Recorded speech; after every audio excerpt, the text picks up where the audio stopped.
sweat drops of blood if you're praying to be cute. When you're praying to God, act like you know you want Him to do something. Act like the situation you're in is not the situation you want to be in. Because when you pray with power, something happens to your faith. Amen. The louder you get, the more, I don't know what it is about, the louder you get, the more faith you start receiving. And the more faith you start receiving, the more power you start receiving as well. So I dare you to pray with passion and pray with power.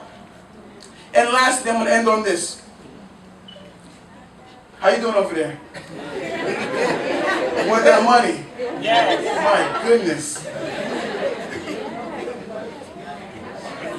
The last thing I'm going to share is this is a revelation I never heard before in my life. And this really transformed my prayer life. I'll tell you why in a minute. In the book of Matthew, chapter 16, verse 19, Jesus Christ tells the disciples something. And as disciples of Christ, He's speaking to us as well. Amen? Amen. He says, I will give you the keys of the kingdom of heaven. And whatever you bind on earth, Hallelujah. hello, whatever you bind on earth has already been bound in heaven. Hallelujah. Yes. Whatever you loose on earth has already been loosed in heaven. So by the time you open your mouth to bind something, it's already been bound. By the time you open your mouth to loose something, it's already been loosed. So what is binding and what is loosing? Binding literally means to tie an animal. In the Greek, it means to tie an animal to a post so that it doesn't move.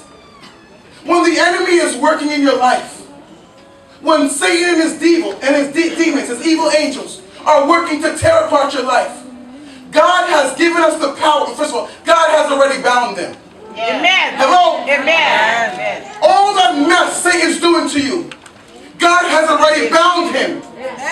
And all God is waiting for you to do as a Christian is to say, I bind you in the name of Jesus. Amen. Because guess what? If you don't know your rights, you're going to be taken advantage of. Yes, right. It doesn't matter if that's your land. If you don't know it's your land, if you don't know how to go to court and defend your land, guess who's going to take your land? The devil.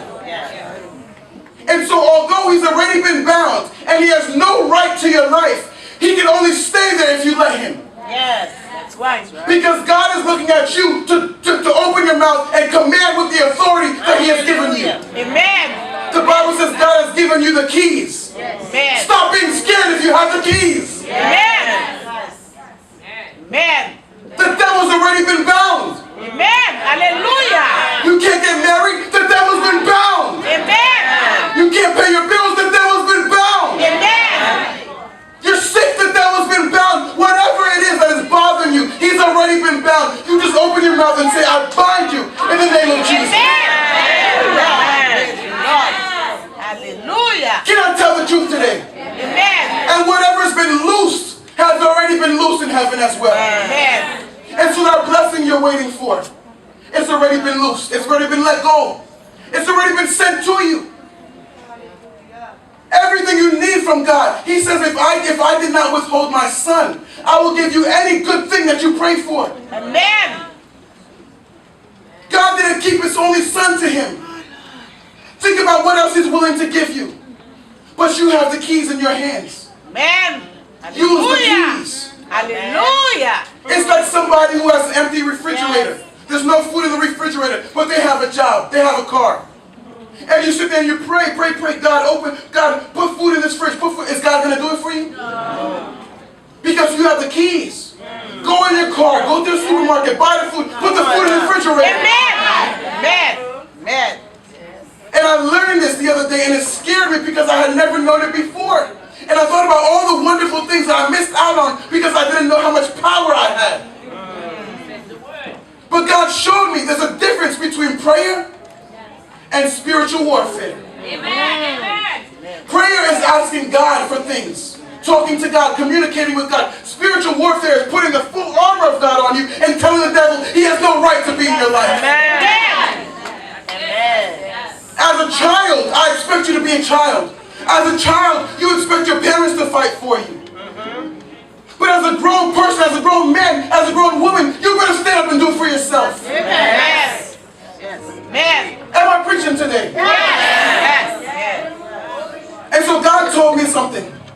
He said, Paul and Silas didn't just pray and then stop. They didn't just sing and then stop because the time for singing and the time was praying for was over.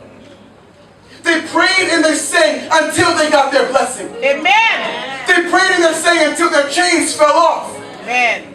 And what we need to learn to do is to pray through our problems. Amen. Until we receive them in our lap. Amen. I'm going to give you an example of this in the Bible. And for time, and because of time, I'll just summarize. In the books of Daniel, chapter 9 and chapter 10, you have Daniel opening up his Bible one day, reading the stories of the prophecies of Jeremiah. And as he's reading the prophecies of Jeremiah, he sees where Jeremiah wrote that after 70 years of captivity, the children of Israel were supposed to be free from Babylon. It was a prophecy that God spoke to Jeremiah. And Daniel looked at his calendar from the day that he entered Babylon as a young man to the day it was currently. And he did the math and he realized it's been 70 years. Yes. But we're still in Babylon. Are you with me, church? Yes.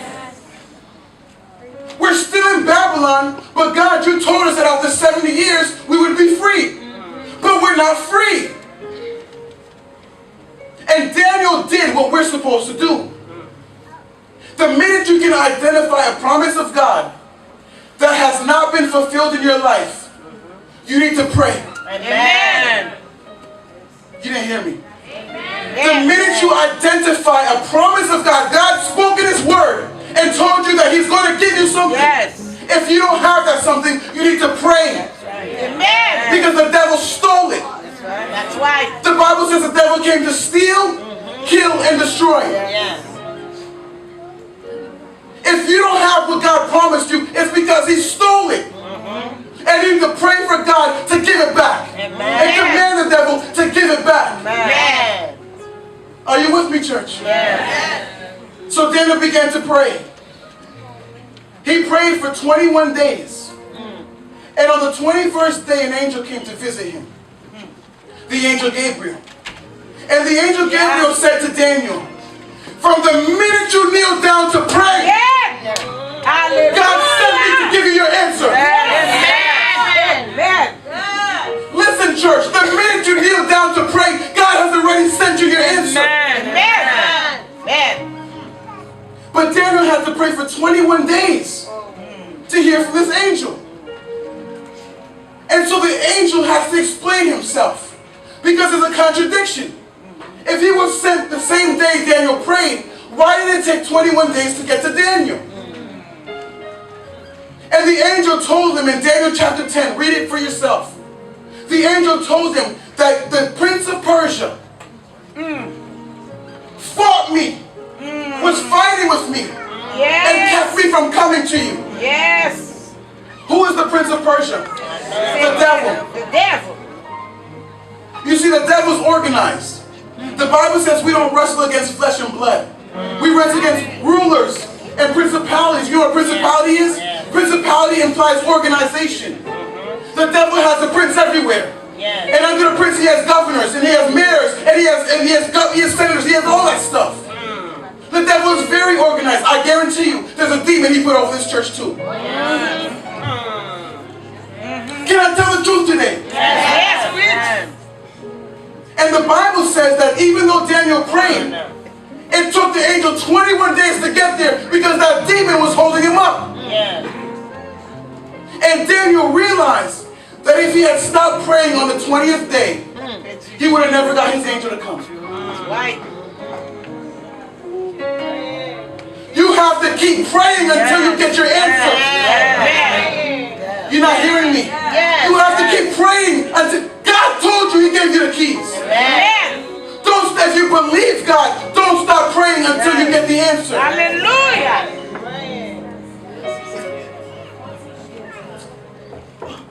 I need 5 more minutes. Preach. Come on now. If these are the only people telling me